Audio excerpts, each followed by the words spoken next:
మేమేంటో చూస్తామని చెప్పి సొంతంగా చెక్కుకున్న శిల్పం రాయిది రే, సొంతంగా చెక్కుకున్న శిల్పం ఇది. ఆడవాళ్ళు పగలగొడతానంటే పగిలిపోవడానికి నేను నార్మల్ కాదు, జనాల నుంచి వచ్చినండి. నేను సొంతంగా చెక్కున్నా అంటే మీ ప్రేమతో సొంతంగా చెక్కున్నా. ఇది పడిపోవాలంటే అవతల నేనై ఉండాలా, లేదంటే ఇక్కడ నేనై ఉండాలా? సో ఇవన్నీ ఎక్కువ సినిమా డైలా ఉంటాయి కానీ, బట్ ఇంకోటి కూడా చెప్తున్నాను, నేను ఒక హీరో లాగానో, ఒక కొరియోగ్రాఫర్ లాగానో, ఒక డాన్స్ మాస్టర్ లాగా నేను రాలేదు ఇక్కడ. ఒక కామన్ మ్యాన్, మీలో నుంచి వచ్చిన ఒక కామన్ మ్యాన్ లాగా నేను వచ్చారు. ఇక్కడ గెలిచారు కదా, ఏం చేశారని చెప్పి. ఒక ఇల్లు మనం ఖాళీ చేసి కొత్త ఇంట్లోకి వెళ్ళినప్పుడు అది సర్దుకోవడానికి మనకు 2-3 నెలలు పట్టిపోతాయి. అలాంటిది విభజన అయిన తర్వాత, తెలంగాణ ఆంధ్ర విభజన అయిన తర్వాత సర్దుకోవడానికి టైం పడుతుంది.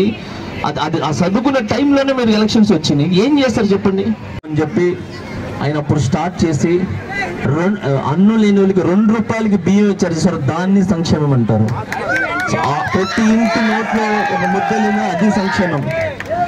అలాగనే మేము పెన్షన్ ఇచ్చాం, 3,000 ఇచ్చాం పెన్షన్ ఇచ్చాం అంటున్నారు. 200 ఉన్న పెన్షన్ 2,000కి మార్చింది ఎవరు? చంద్రబాబు నాయుడు గారు.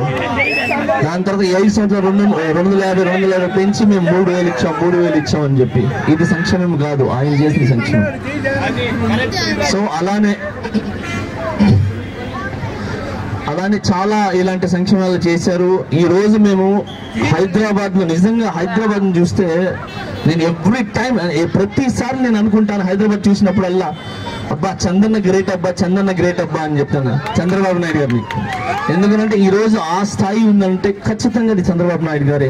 ఆ రోజు ఆయన అక్కడ ఎంతమంది వద్దన్నా కూడా అక్కడ